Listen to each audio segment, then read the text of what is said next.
there's no fancy intro for OST as it's still being reworked. So we've got the wonderful intro that Tim made me for everything else that you have seen on the Inside Games and Cheap Thrills and whatnot. That intro made by Tim, there'll be a link down to his channel, which I forgot to mention when I first started using it. Fantastic guy, wonderful, wonderful skill. Now, we are back in Dead Island, and we're still on the beach.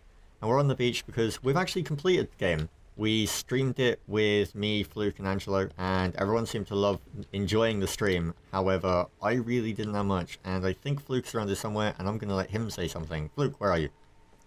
Hey, just grabbing myself a paddle. There he is. You know, they're saying about being up the creek without one and all. Yeah, and in this game it kind of rings true, doesn't it? Yeah, having completed it to the end, yeah, my opinions certainly unfortunately lacking. See, now, we left First Impressions. Let's go for a wonder while we're doing this. We left First Impressions with the thought that the game was a little bit buggy. It was good in some places, bad in others, and it could use a bit of polish. That was what you were saying, wasn't it? And I was kind of, I was naysaying until, you know, naysayers say nay, essentially. Is your opinion now that you've seen the whole game, is it still the same? There's more problems than I think. Simple patching. People are going to have lost interest by the time they've patched up what needs to be sorted out. We talk glitches in the map, clipping errors, unable to run up certain stairs when you're sprinting. Various mechanical glitches, things are difficult to pick up from the terrain. You can't move the zombies around once they're ragdoll, so if they fall on top of certain weapons or objects you can't pick them up. That's before we get started about the disjointed story where they've obviously cut pieces of the game out because they didn't have time to fix it before release. Yeah. It's been pushed out, I think, unfortunately. Now, that's a bit odd given how long the game has actually been being developed. But let's go ahead and we'll pick them apart piece by piece and just go over it. So first things first, controller. The whole controller keyboard thing, it says it favors controller, really, doesn't it? Because of the whole analog style system with using the melee, and also the fact that there is actually an achievement based on it as well. It really does show true that the game was developed with a controller in mind. But with that being said, what's your thoughts on the keyboard controls? How did you find them?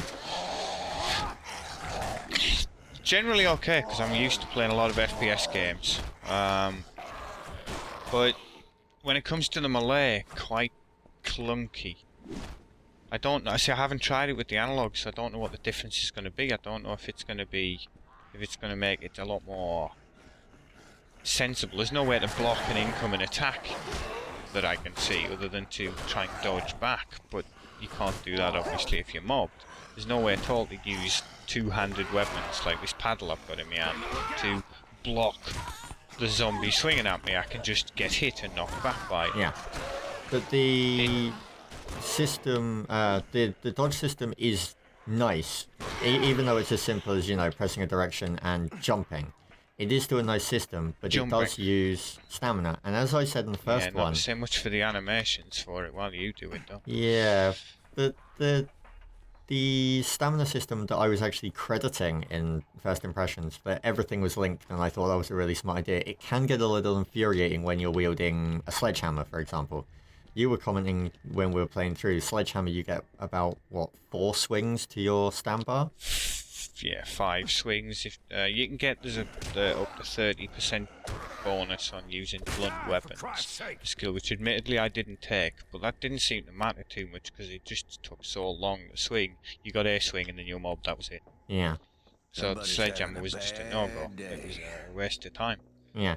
See, I felt that issue. I mean, I was playing firearms, but still the two-handed weapons that I did pick up seemed to just be very slow, very clunky with the keyboard. They didn't really seem to be designed with a keyboard in mind. They seemed to be designed with more the analog stick in mind. I mean, I've got a funny feeling that with the analog sticks you're going to be able to choose a variety of different types of melee attack when you actually yeah, because you can choose which way you're swinging. Attack. with it, as far as I'm aware. Which would be much more... with a mouse, you just click, and that's it. You have, and if you're close enough Well, in, you can sometimes they'll do aim special by attacks. which way you're looking, but that's about it. Yeah, you look around. It's just an FPS typical melee. Yeah. You run around, you hit things. There's nothing more complex to it than that. Now, moving on from that, rather than... I mean, we could talk about the keyboard and control system all day, but as we're outside the wonderful cabin number 8, I believe this is the perfect time to talk about the graphics. And if you won't see it from my view at the moment, everything looks normal from my view, standing, looking at it head on. However, if we look at it like You can this, actually get right behind it. you will actually see that it's not on the wall. And this isn't a one-off. This thing here, this like being separated from the thing, that's not a one-off. There's graffiti not on the walls and stuff. Zombies laying... decals that just aren't in contact Yeah, with the surface. the zombies and bodies that are laying there in blood pools, and the blood pools aren't on any surface. They're actually, you know, disjointed from the world and fractured. And it really does add to the ruining of immersion, especially when this game is really trying to immerse quite heavily as well. Yeah, that runs on to my biggest problem with it is the story. A lot of the mechanical glitches and engine stuff, that's the things I was talking about that can be easily patched out, and any games have those. Even the thing with a controller, I might even try it with an analog controller to see what the differences are. Yeah, I mean, I've got one laying here. In fact, I'm actually gonna, you know, I'm gonna plug it in very quickly. Right, we'll keep talking about the graphics while I'm doing this. Yeah, does. and I'm gonna give it a try while we're actually doing this. This is me fidgeting around behind me. Wasn't expecting to be doing this, but let's give it a go. So the rest of the graphics. Right, I'm now actually using this controller thing. Apparently, no, I need to. Right, so the rest of the graphics, apart from the whole disjointed thing, the world does look very pretty. On the whole, it's a very good looking game actually. Yes. Use of the engine's very good, even on my DX10 card. So it's probably forced down to DX9. I don't even know if it even uses 11. Will it use 11 if it's available? It looks nice as it is on DX9 anyways. Would you believe, watch this, as far as I'm aware, get out of the way, I think I've got a block. You're kidding me. Don't think it's a very good block. But see, I actually have to I actually have to pull back. This is really an awkward system, I have to tell you that. You don't get as quick attacks with it, but you really do get a bit more precision. But you have to hold a button to swing. Anyway, I'm going to keep trying to use this system. So, but yeah, I mean, looking at the, you know, the water texture, it's not an overly impressive water texture, but water does look nice. The entire world has had a lot put into it. The textures in the background, not in cutscenes, are really pretty. The world itself looks really quite, you know, impressive. They've put a lot of time into it. But it just seems like they've kind of, you know, focused on the whole and not really focused down onto it. If that makes sense? Yeah, it's you can see where they've spent a lot of the dev time. You can see where the focus of the time has been, and then they've kind of run out of time towards the end, I fear. It's age-old game's problem, to be fair. But like I said, the biggest problem I think with the game isn't with any of the technical glitches. No, a lot of those can be patched out. The story. The biggest one in my mind was when we got to the hotel. Be careful with spoilers here now. Yeah, I don't know how far people have played. We have to assume that they've not played anything, so we need to tread carefully here. But yeah, let me think how to put this. Let me have a whirl at this one. There's a bit at the about middle of the game where things start going a little bit weird story-wise, and we're not talking weird as in twists and turns. We're talking weird as in all of a sudden you meet up with someone that you were meant to be finding, and you're told about part of the story that hasn't actually happened yet. And then you go and do that part of the story, and this happens several times. You're then sent off to find someone else, and you have to find him for certain things, and yet before you've even found him, there's a cutscene involving you being told that you need to do what he wants you to do, and actually it goes into specifics, even though you've still not met him. What the hell is happening? Yeah, I think it looks it looks and feels very much like there's been sections of the game that they've just cut. Yeah. The obvious reason would be due to just being unable to bug test it and sort it out before it goes live. There may be other reasons, that's sort of pure speculation. It may be there, But and it could just be that, you know, with all the hubbub and things that have gone wrong in the game, with the game and release of the game, that maybe they've just broken more than they intended to. I mean, the patches that they're releasing while fixing things aren't fixing everything. I mean, the voice is a clear one of that. I mean, voice didn't work in the patch before this one. Now it actually can't be turned off. No, you can't turn it off. Yeah. That was like we said at the beginning. Actually, Dave, come here and have a look at this. There's quite a large texture error there. World placement error. You can see where the palm tree, the stones surrounding it, and the grass are all one placeable object. Ah, yes. But you and can it's see hovering about a foot and a half clear above the ground. Although you can't from that side. That side it looks okay, but this side doesn't. You don't notice it until you crouch down and you can see that there's a gap underneath it. You look for the parallax There's error, also but that one that I said about the cabin. But anyway, let's not try and, you know, tunnel vision. Not trying to rip it to bits, well, but it's tunnel very vision. We don't want to get caught on one point.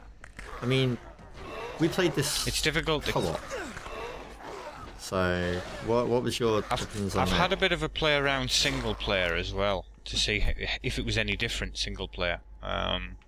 Difficulty wise, it's quite a bit more difficult because there doesn't seem to be any change in the number of It's more mobs. survival horror single player. It's very much more survival. It's yeah, you can't just run in like we can in this and somebody else carry on the fight, as it were. It's not just a respawn fest. Money was certainly a problem at the end when we kept dying. We did keep having issues with the cat. But what was your opinion of the co-op? I enjoyed it. I think the co-op was what saved it, and the reason I ended up actually finishing the game was playing through in cooperative mode. It was fun to be had in, you know, somebody getting mobbed and somebody else coming flying through, although more often than not running me over, attempting to save me by running over the zombies, and explosive barrel traps, people running past luring zombies, and it was entertaining. It was what a good zombie game should be, to be fair. Yeah, I mean, there were moments in the end of the game that we were playing yesterday, not saying which level because of spoilers, but there was parts in the end of the game where we, and even, in fact, everyone that was watching on the stream as well, was having a massive laugh at the ragdoll physics. Because in co-op, that was, you know, seeing it from a different angle as someone else was doing it was the bit that was hilarious. When you, for example, clubbed one of the guys and he literally flew straight through me, past me, and into the wall behind me. Yeah.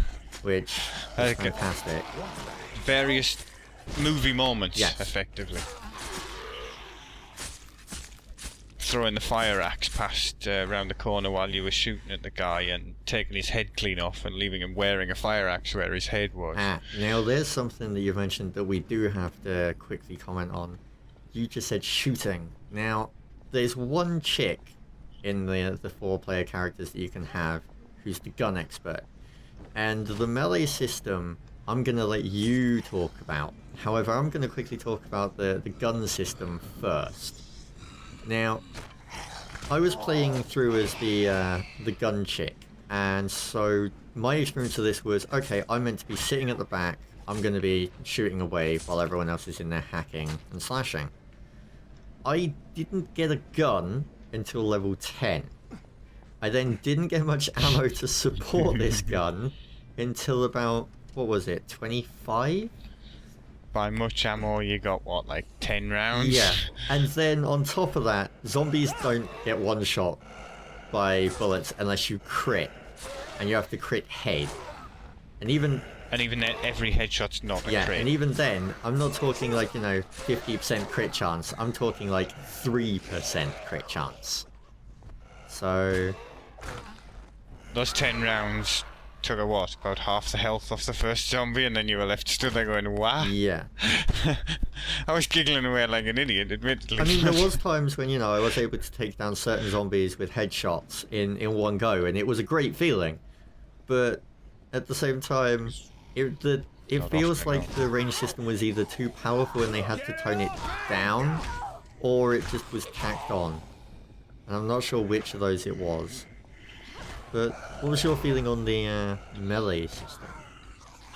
Well, I'm really regretting taking the playing as Sam B, the blunt expert, supposedly. As far as I can see, he's built around the idea of when you knock something down, the force element of a weapon is added to the damage while the zombie's on the floor, which you think's great. So you knock them down and you can smash them like melons.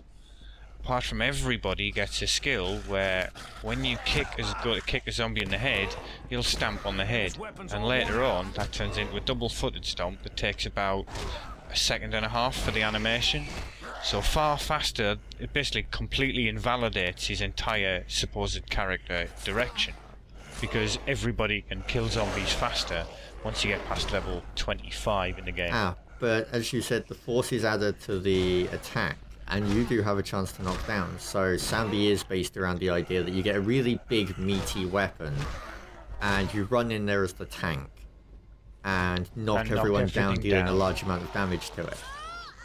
But it wasn't even a large amount of damage by the last, past the first third of the game, I'd say. It just started to feel like a drudge. It started to feel like playing a game as a tank where you just run around like, shouting verbal abuse at things, which you did frequently, I'll give him that, but it doesn't knock the zombies down very much. It seemed like you ended up having the same issue I did, which was that your crits was where it really mattered. I mean, when you did crit, you sent them flying miles. With the modified weapons, yeah, some of the modified weapons, it was very entertaining when you did crit and send a guy like flying 30 feet across a room, taking 3 others with him. It was a satisfying feeling, but it was once a crab season. It didn't happen near enough, and even by the end I'd taken all the skills to improve me crit rate, and even then it was rare. Yeah. Very rare. So, with that being said, I have to quickly ask, what was your opinion on the driving aspect of the game? Now this is one that I thought was interesting, but I want your opinion on it first. It felt like every other driving element of an FPS game. Poor, badly optimized and tacked on for travel features and getting around? Yeah, pretty much. It felt like driving the buggy in Half-Life 2. Only worse. A lot of the guys watching the stream said that they thought it was like Far Cry, and I have to agree with them on that one. Admittedly, I've never played Far Cry, so... But I mean, there was some crazy things we were pulling off with those cars. The physics engine with relation to the vehicles is, like I said, tacked on. It's optimized for an FPS, moving body-sized ragdolls around. The physics obviously doesn't scale to things of a high enough a mass like a car, because you were doing some ridiculous things with it, managing to force it through gaps that it shouldn't, clipping it through things. Yeah. I have to admit though, the ragdoll feature was beautiful. The gore, the dismemberment, the ragdolls, that side of this Chrome engine is beautiful. Of course it's running in Chrome Engine 5, which is their proprietary engine, I believe it is, and this is the newest version of it. And the dismemberment, I mean, fire, for example, was beautiful. The different all the elementals, to be fair, the different modifications and elemental abuses you can put these poor swords through. I think fire is the one that really well does take the cake, though. I mean, actual seeing the slow degradation They of burn. these guys. They burn Yeah. properly. If you set fire to them, they'll go black. The flesh will degrade. They'll start to stumble. Yeah. And they really don't like it, either. They will scream a lot. Yeah. And also you can break arms, you can break legs, you can dismember arms and legs as well, which I thought was wonderful. Rather than just, you could run up with a sledgehammer and take someone's arm off, you'd actually break it. And they could still use it as a weapon, just It badly. flops around. Yeah, I did like that. When we got some of the later, more heavily built zombies to take a bit more putting down. Rather than just trying to run in and beat them around the head, which would result in you being flat on your back with him towering over you, Jay was just running in and cutting their arms off so they couldn't hit him. Yeah. Because their headbutt attack was far less effective and easier to dodge. You run in and cutting their arms off, and then I could run in and club him to death. Yeah. So, I think we've covered every aspect of the game. With that being said, how do you think it compares to other RPGs out there? Not other zombie games, but other RPGs, first of all. The RPG aspect was something that I liked. I think was partly what kept me going, was hoping that, this next skill that I was going to take was going to turn it around. Yeah. But there's no way to, say, respec a character. There's only playing through all of the story again. There's nothing, say, at the end of the story, award a respec token or something like that, so you could retake the skills when you start. You start with a blank slate, but of a high level and a load of skill points to spend. Because I think it would allow for some, maybe taking a different direction with a character and allow for some more play value in it. Yeah, I mean, I took the revive skill, which was 30% chance to get up on death, but because it was random, I never saw it proc, ever. Which meant that those 3 points were wasted that I could have put into something more useful. But personally, I thought the level system, the talent trees, all of that, I thought the talent trees were really nice. I liked the different styles of the talent trees, and each character had a different focus. And they overlapped somewhat, but not too much, so everyone really did stand out. I liked the way XP works. I liked the whole way the damage system works, and I did like the RPG mod aspect and the looting. I thought that was really good. The modification of the weapons and the loot, the random bits of loot, using the random junk you'd find around, I did like. I liked that. Again, that was one thing that kept me going. I was forever modding on the weapons. It was what kept me interested. Partly out of modding this weapon and hoping this next weapon would actually give me enough damage to kill something in a few blows, rather than having to stand there clubbing a zombie to death forever while you guys were like 30 feet away and working on your next 10 zombies. Yeah. It got really frustrating that by the end. So, how do you think it compares to something like, let's pick Fallout and Oblivion, those kind of, those kind of RPGs. How do you think it compares to those? You've played those, so... speaking of which, yeah, I think looking at the talent trees, there's a lot of thought gone into how the characters should work. You know what I mean? What the different ways they can work together in co-op. The talent trees fits together, like what you say, Sam B. If everybody didn't have the ability to just jump on a zombie's noggin and kill it instantly. Yeah. Him being able to knock things down so that other people can do damage easier and without as much threat works quite well in a group situation. They synergize quite well. Yeah. But again, the little niggles, lots of little niggles. So it's going to take a long time to patch. How do you think it does hold up to Fallout and Oblivion? Those style of RPGs, do you think it falls short? Do you think it does things better? A large part of an RPG is always the story as part of the character development, and the story just doesn't hold up to... I never felt attached to any of the characters. Yeah, none of us liked our characters when we were playing through. None at all. I didn't relate to any of the characters. It wasn't like I wished I'd played somebody else. It's like, oh, he's quite cool. None of the characters were likeable in any way. You didn't get a chance to even get to really know them. other than to dislike them purely on principle, just because the story was so disjointed. Okay. How do you think it compares to other... Whereas, say Fallout's story is very well done. Yeah. Oblivion's story, the world is a living, breathing world. This just feels like a fairly linear. It's got RPG tacked on as well. I think it's a zombie killing sim with RPG tacked onto it. Okay. It's not deep enough. The skills to it, yes, and it's got a lot of the facade of an RPG, but they've not quite gotten that RPG is very, very story driven. So how do you think the it characters are holds important. up compared to other zombie games then?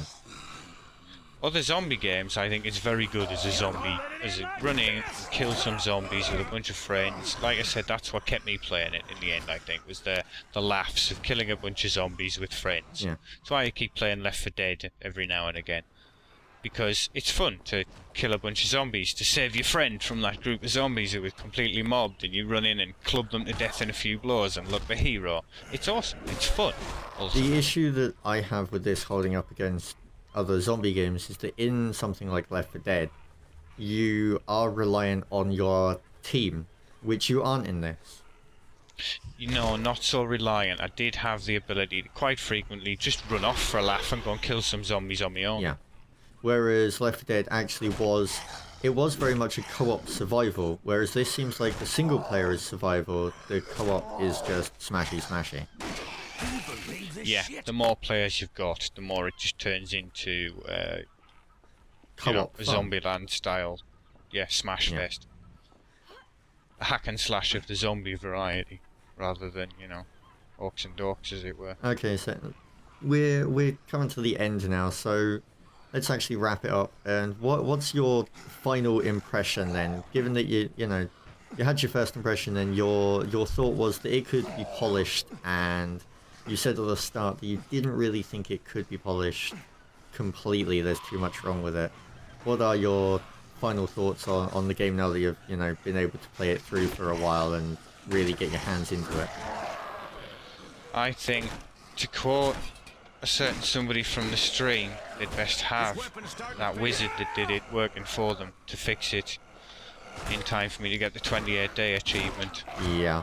That's when I'll come back and have a look and see what they've done. If they can, they'd have to be miracle workers or magicians to be able to fix it in 28 days to make me want to really play the full length of the story through again. For everyone that's watching this that wasn't watching the stream, just so you actually get that reference, so much was wrong with the game when we were playing it through that we gave up trying to understand what was going on, and any time one of us questioned something, the answer that everyone else gave was simply, a wizard did it. So, if we couldn't work out what an NPC was doing, wizard did it. If we couldn't work out why this are was we supposed to be doing this for this a person? wizard did it. A wizard did it. That was the only way we could describe the game. That was the only way we could truly actually get to grips with it, was a wizard did it. So, I think that... Stop trying to kill me with a barrel, you dick. I think this analog system is a little bit better, but also a lot worse in other ways. It's not so quick on the swings. It's rather clunky as well. It seems quite awkward to turn, because it's an FPS and I'm having to turn with a stick. Like I've always said, you can't play an FPS with a joypad, because I can turn around a million times more quickly than you, and I can still hit you in the eye with a railgun at 900 yards. Yeah. And now I'm toasty. Nice and toasty. Nice and warm. I am sticking with my first opinion on this one. I thought that I was a doomsayer. Coming into this from day one, I was a doomsayer with all of the issues we had getting the first glance video out. I was a doomsayer. And I'm still a doomsayer now. I think... Unfortunately, I now agree with you. I think that there is a chance for redemption, but I doubt they're going to do it. There's too many glitches and texture bugs and story inconsistencies and problems. I mean, hell, if they had have marketed it differently, I wouldn't mind. But the marketing of the game was meant to be pulling it off as some, really kind of amazing RPG, zombie, Moody heart on sleeve, story-based game, I mean, everyone's... Make you feel involved and want to. Yeah, everyone's help seen the trailer characters. with the little girl fighting her family, where it plays it in reverse as she's lying on the grass and goes through the window and all that stuff. Everyone's seen that trailer, but you don't get that. This game has nothing like it. I mean, the humor, for example. I'm just gonna... Oh, being attacked. As we're pulling this to a close, I'm actually gonna leave and just show some of the... I'm gonna drop out of this game. And head back to the menu and show... You can't have both sides of this. Look. Where is it? Extras. You can't have both sides of this. Challenges. Somebody set us up the bomb. Yeah, really. I can swing it. Who butchers the butchers? Smells like apocalypse. You can't have a game that's trying to play off being dramatic and story-based and really kind of pull you in and make you feel for these characters and have achievements with names such as "Can't touch this" for using a hammer. You could, if you did it right, and I don't think this is done right. I'm still a tried to be doomsayer. too much and ended up not being anything. Yeah, I'm staying with doomsaying. The controller doesn't even redeem it with my first time using it. I may play it again. I may play through with friends again, but I'm not sure. I'm honestly not. I'm sticking with my doomsaying on this one, and I think you're now well on the side of doomsaying as well. Yeah, it would take a miracle, I think, to redeem it to the point where I'd want to play through it again. They'd have to give me a solemn promise that it actually made the story make sense, at least. Okay, so with all that being said, we're going to leave it there. That was the on second thought of Dead Island, which, surprise, surprise, I was right and claimed this one to be Doom. And Xander has come over to my side. You never know, the next game, maybe he will manage to sway me. But we'll see. Yeah, we will have to see on that one. So, to all you guys, if you did tune into the stream, I hope you enjoyed it. Give us a drop down below in the comments if you did, of what you enjoyed the most, because I'm guaranteeing it was probably me driving over Fluke several times. Or the fact that I actually managed to successfully blow up a car, which was brilliant. That took some effort, mind. That took what was it, like 100-foot cliff drop into a house. Well, the house is down there. We'll just take the shortcut. Are you sure this is a good idea? Oh dear. It worked every other time apart from that one, so... When the car exploded and killed everyone. Yep, don't forget to leave any comments below, guys. If you've got your opinions on them, please try to keep it spoiler-free. We will remove comments if they're not spoiler-free, but let us know what you thought of the game. And we will see you for the next release and next video. I'm not sure what it is yet, but I'm sure you guys will work something out in your brains of what it could be. I'd like to thank Fluke for coming along and giving me a hand with this video, because we worked out that OST is better with 2 heads. Yeah, point counterpoint. Give somebody else to argue against. It stops it just being a rage fest against a game you suddenly find take a dislike to. Indeed, but thank you very much for coming along and giving me a hand. And we will see everyone for the next video. Peace out. Later.